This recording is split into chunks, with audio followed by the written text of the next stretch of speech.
आपसे हम जानना चाहेंगे कि बिहार सरकार की ओर से जो शराबबंदी लागू किया गया है, यह कहाँ तक सफल है? इस पर हम बात करना चाहेंगे। शराबबंदी 90% सफल है। जी। 90% इसलिए सफल है क्योंकि हम तो यहाँ लेडीज काउंटर चलाते हैं या जैसे सोशल काम के लिए जाते हैं तो शाम को लौटते हैं तो आपको गाड़ी में यदि 5 कोई मर्द मिलते उसमें से 4 शराब पिए हुए होते और ड्राइवर तो पिए हुए रहते ही थे दिन भर। आज के दिन में पिए हुए होते हैं, 1-2 जन आज भी सामने टकरा जाते हैं, लेकिन वो न बोलेंगे। उसको ये समझ आना चाहिए कि किसी को पता न चले कि हम शराब पी करके बैठे हुए हैं। दूसरी बात, शराबबंदी यदि जो भी 10% यदि नहीं बंद हो रहा है उसका सबसे पहला कारण है महिला। तो महिलाओं को तो सरकार आरक्षण दे रही है, तो महिलाओं को तो आगे घर की जो महिलाएं हैं वो उसकी दोषी है।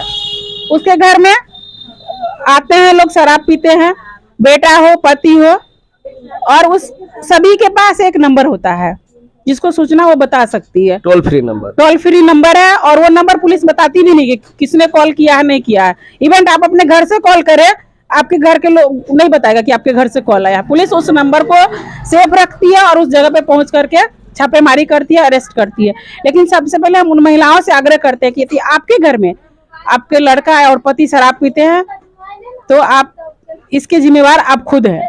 बहुत सारे लोग बोले कि नीतीश जी जो है दारू पिवा रहे हैं, लोगों को मरवा रहे हैं। एक नीतीश जी पटना में बैठ करके कितने लोग के घर में जाएंगे कि आज आपके घर में कोई दारू पिया, आज आपके पंचायत में कोई। हम सारे समाज मिलकर के दारू को बना रहे हैं और बेच रहे हैं और हम पिला रहे हैं। आपका भी कहना सही है कि सरकारें घर घर तक नहीं जा सकती, वो योजनाओं को प्रशासन को भी तो लोग पीट देते हैं, प्रशासन को भी लोग पीट देते। प्रशासन क्या करेंगे? आप 10 लोग यहाँ हैं, आज आप अकेले यहाँ पर, अभी 4 गो स्टाफ मेरा कुछ कर लेंगे तब क्या कर लीजिएगा? कुछ नहीं कीजिए। तो हमारे साथ एक युवा भी है, इनसे पहले है शराबबंदी में हमारी गलती है, जो भी 10% चल रहा है वो हमारी गलती है। मैडम का कहना है कि शराबबंदी जो है 90% यानी 90% सक्सेस है, कहाँ तक सही है? हाँ, बहुत सक्सेस है। पहले 50 आदमी मरता था, अब 100 आदमी मर रहा है। बहुत अच्छा सक्सेस है। और मैडम जो करे सही है। जैसे कहा जाता है, जो आपने कहीं पढ़ा होगा, जो अगर राजा पाप करता है तो उसका फल प्रजा को भोगना होता है, प्रजा पाप करता है तो राजा को भोगना होता है, पुत्र पाप करता है तो पिता को भोगना होता है, पिता पाप करता है तो पुत्र को भोगना होता है। नीतीश कुमार एक शीर्ष पर बैठे हुए हैं, उनकी जिम्मेदारी है पूरे राज्य को सुरक्षित रखना। मैं बिहार में जो शराबबंदी है मैं उसके समर्थन में हूँ, लेकिन उसके तरीका है इसका मैं विरोध में हूँ। क्योंकि यहाँ पर शराबबंदी से यह हुआ है जो पुलिस वालों का बोलबाला बढ़ गया। जिसको चाहे उठा के ले जाओ, उसके कागज पर 2 बोतल शराब लिख दो और उसको जेल भेज दो। पहले मजदूर एक दिन में 400 रुपया कमाता था, 100 का शराब पीता था, 300 बचाता था। अब 400 अभी भी कमा रहा है, 300 का शराब पी रहा है, 100 रुपया बचा रहा है। अंतर तो बस यही है। तो मैडम का जो कहना है एक तरह से 90% जो शराबबंदी है वो सही नहीं है। शराबबंदी को अगर हमको पॉइंट देने के लिए बोलेगा तो मैडम की बात उसमें 100% सहमत नहीं हूँ। आपको शराबबंदी मात्र 10% सक्सेस है। इसके जिम्मेदार सरकार है, यहाँ की प्रशासन है, यहाँ की व्यवस्था है, यहाँ के तंत्र में जो लोग बैठे हुए हैं ना, उनको कमीशन मिलता है। आप हमारे साथ पूरे शहर में घूमिए, 90% घर है जिसे घर में शराब मिलता है आज। इनका तो कहना है कि सरकार तो हर घर नहीं जा सकती। सरकार नहीं जा सकती है तो आप एक जिम्मेदार व्यक्ति हैं, तो आप ऐसा कानून प्रावधान करें। आपने शराबबंदी करने से पहले उसका नियम को काहे नहीं बनाया? क्योंकि आपको कर्तव्य था, जो अगर हम ताला बना लेते हैं तो ताला को पहले चाबी बनाते हैं, फिर ताला को बार बार खोल के ट्राई करते हैं ताला ठीक बना है कि नहीं बना, पहले ट्राई उसके बाद हम बेचते हैं मार्केट में। तो उसी प्रकार आपको कानून बनाने से पहले चारों तरफ से सोचना चाहिए था। अगर आज जो इतने लोग मर रहे हैं जहरीली शराब पीकर, आज भी मैडम बोली हमारे गांव में हमारे समाज में शराब बन रहा है, तो सही बात बन रहा है। क्यों बन रहा है? क्योंकि हमने बाहर से यातायात बंद कर दिया, आयात निर्यात जो बंद कर दिया।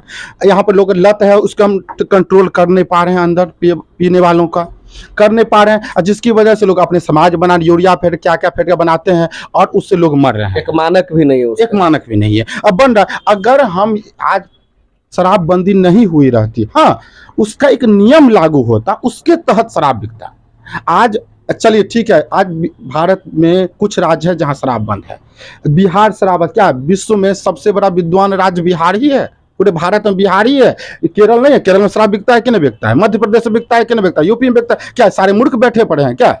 हम ही विद्वान बैठे हैं? यानी कहीं ना कहीं आपका कहना है कि सरकार भी गलत कर रही है। सरकार उसको, मैं शराबबंदी जो किया मैं ठीक है, लेकिन एक तरीका होना चाहिए, हम कैसे करें। एक नियम बनाते हैं प्रत्येक अनुमंडल में एक शराब की दुकान होगी, 18 साल से कम उम्र के व्यक्ति को हम शराब नहीं देंगे। उससे ऊपर अगर आप कहीं पर रास्ते में सफर में शराब पीते हुए पकड़े गए तो आप इतना उससे दंड लीजिए, अगले बार कोशिश ना करें, कल्पना में भी ना सोचे। ये मैडम आप क्या कहना चाहेंगे? इनका तो कहना है कि आपके ठीक उलट कर रहे हैं कि कहीं ना कहीं सरकार जो है मतलब गलत है, आप कह रही कि सरकार सही है, 90% तक जो है राज्य में जो है शराब बंद है। इसको आप किस नज़र से देखेंगे? हम यूपी लगभग साल में 4-5 बार जाते हैं। यूपी की जहाँ की बात है, हम अपने यहाँ बिहार में जो शराब था उसकी बात करते हैं। जैसा जिस समय अपने यहाँ शराब बन रहा था, जहाँ दुकान वगैरह थी, तो उस तरह से अपने यहाँ लोग नहीं होते थे जिस तरह से आज यूपी में मैं जाती हूँ, देखती हूँ, बस स्टैंड है, बगल में एक रेस्टोरेंट है, वहाँ पे एक देखिएगा खोप है, नाला है, कहीं भी लोग सोए हुए मिलेंगे यूपी में। केरल में के लोग भी, अपने यहाँ भी केरल वाले लोग हैं, देखिएगा अभी भी दिन में दारू पिए होंगे। लेकिन बिहार में अभी बिहार में नहीं, कोई पी लिया अभी तो वो बताएगा नहीं कि हम दारू, उतना लोग नहीं। देखिए यहाँ हुआ क्यों बना हुआ है दारू का, सब समझ लीजिए। यहाँ क्या हुआ है कि अभी जो है लोगों को हीरो बनने का शौक हो गया है। दारू हम पी रहे तो हीरो है, ठीक है, महंगा मिल रहा है ना, पहले से महंगा मिल रहा है, और आपको हम एक दारू पिला दिए तो आप तो समझे कि मैडम सुपर है, मैडम तुमको दारू का पार्टी दे रही है। तो इसलिए लोग सुपरमैन के चक्कर में भी। अच्छा, दूसरी बात क्या है कि उसका कॉस्ट थोड़ा ज्यादा हो गया, तो कुछ लोगों की, युवक की आदत होती है कि बिना मेहनत का मुझे पैसा अधिक कमाना है कम समय में, तो कम समय में कमाना है तो क्या किया, दारू बना लिए, बार्गेनिंग करके बेच लिए। बगल में नेपाल है, कितना कांटा तो घेरा हुआ है, नहीं किवाड़ तो लगा हुआ नहीं, तो लोग नेपाल से भी अपना खूब करते हैं ट्राई। रह गई बात कि यदि हम लोग दारू वाले को पकड़वाना शुरू कर दे, मुझे लगता है कि आधा लोग जेल में जगह ही नहीं मिलेगा, कहाँ रखेगा उतने लोग प्रशासन। तो उसकी गलती क्या है? हमारे समाज की गलती है ना। हमारे मोहल्ले में दारू बन रहा है, किसी ने विरोध ही नहीं करता है। हमारे घर में दारू पी के आ रहे हैं, घर के लोग बोलते ही नहीं है। घर की महिलाएं भी समझती है सुपर काम कर रहे हैं, यहाँ तक कि दामाद दारू बेचता है, उसमें सास क्या करती है, अपना बेटा को भी उसके यहाँ भेज देती है कि हमारे दामाद के जो उसका हमारा बेटा भी दारू बेचे। तो फिर आप कैसे कहेंगे कि 90% जो है सही से लागू? हम तो देख आप खुद कहे कि हर घर में दारू मिल रहा है। हर घर में दारू मिलता नहीं है और हर घर में पीते भी नहीं है। कुछ कुछ जहाँ जहाँ जैसे कि अशिक्षित लोग हैं, जहाँ पे आपको क्या कहेंगे, लेबर क्लास के लोग हैं, जो अनएजुकेटेड लोग हैं, जिसको झुग्गी झोपड़ी कहिए, वहाँ लोग बना रहे हैं। ऐसा नहीं कि कोई एजुकेटेड पर्सन शराब बना रहे हैं या कोई एजुकेटेड पर्सन लोग शराब को बेच रहे हैं, ऐसा नहीं है। जो भी लोग इससे जुड़े हुए, बहुत कम लोग एजुकेटेड हैं। एजुकेटेड लोग कहीं से ले दे के काम कर रहे हैं, वो कर रहे हैं, बनाने का काम नहीं कर रहे, सामने नहीं आ रहे हैं, और कोई उस तरह के बहुत बड़े पैमाने पे लोग नहीं कर रहे हैं। नहीं तो बता रहे हैं एक चीज, मैडम जो बोली बात सही है। एक चीज कहावत है, एक आदमी था जो एक आदमी को जहर दिया, ठीक है, आप फिर जहर दे दिया, फिर उसको उठा कर हॉस्पिटल पहुंचा दिया। बिहार में बात बिल्कुल वही है। नीतीश सरकार ने शराब बंद की, प्रशासन की मदद से शराब अंदर आ रही है, कहीं न कहीं बन रहा है कमीशन से, और अब फिर वही पकड़ के जेल पहुंचा देते हैं, हॉस्पिटल पहुंचा रहे हैं। तो सब मिली भगत है, सारा यहाँ मिली भगत है, कुछ हो नहीं रहा है यहाँ पर, है ना। दूसरा, शराबबंदी का एक सबसे बड़ा दुष्परिणाम क्या है, आप पत्रकार हैं, आप हमसे बेहतर जानते होंगे, और मैं उम्मीद करूंगा जो आप इस चीज़ को, सच को दिखाएं। ये हमारे शहर में 90% नवयुवक है जो नशा के गहराई में डूब गए, मेडिकल दवा खरीद के नशा करता है। यानी शराब नहीं मिलने के कगार पर दूसरे चीज का भी, यहाँ बहुत सारे, यहाँ मेडिकल दवा दुकानदार सब इलीगल तरीका से नशा के दवा दे रहा है। एक शराब ही नहीं है, शराब एक अब सेकेंडरी हो गया, क्योंकि शराब में पैसा चाहिए, अब सबके पैसे नहीं होता, कहाँ से पियेंगे। आज 90%, हम आपको यकीन दिलाते, आप एक चौक चौराहे पर खड़ा होइए, एक कैंप लगाइए, जो मेडिकल कैंप, जो अगर उस रास्ते से 2 घंटा में 100 युवक पास कर रहा है, आपको मेडिकल करवाइए, उसको 90% युवक नशा में मिलेगा।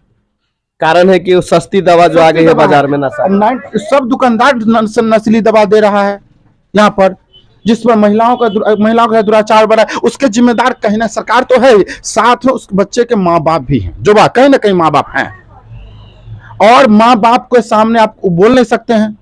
आज चाय, जितनी भी चाय की दुकानें हैं वहाँ पर जाइए तो गांजा का मिलेगा, हफीम मिलेगा, हीरोइन मिलेगा, ड्रग्स मिलेगा, वहाँ व्यवस्था मिल जाएगा हर दुकान। हम सरकार से प्रार्थना है जो कुछ ऐसा कानून बना, मैं ये नहीं कह रहा हूँ, कदापि नहीं कह रहा हूँ जो सरकार शराब चालू करे, मैं ये कह रहा हूँ सरकार कुछ ऐसी व्यवस्थाएं करे जिससे हमारे नौजवान भाई जो हैं वो इस नशा के दलदल से हटें। कुछ ऐसे अलग व्यवस्था करें प्रशासन के जिस माध्यम से हो, अपने तंत्र लगाकर, मंत्र जो भी हो वो करा के इस चीज़ को दूर करें। सरकार से यही निवेदन है। तो पुपरी से आप यह खबर देख रहे थे, और आप लोगों को कैसा लगा यह खबर आप लोग जरूर कमेंट करके बताइएगा। शराबबंदी पर महिलाओं और पुरुषों का क्या राय था, आप पूरी गहराई से इस वीडियो को देखें, कमेंट करके बाकी आप लोग बता सकते हैं कि कहाँ सही है और कहाँ गलत है।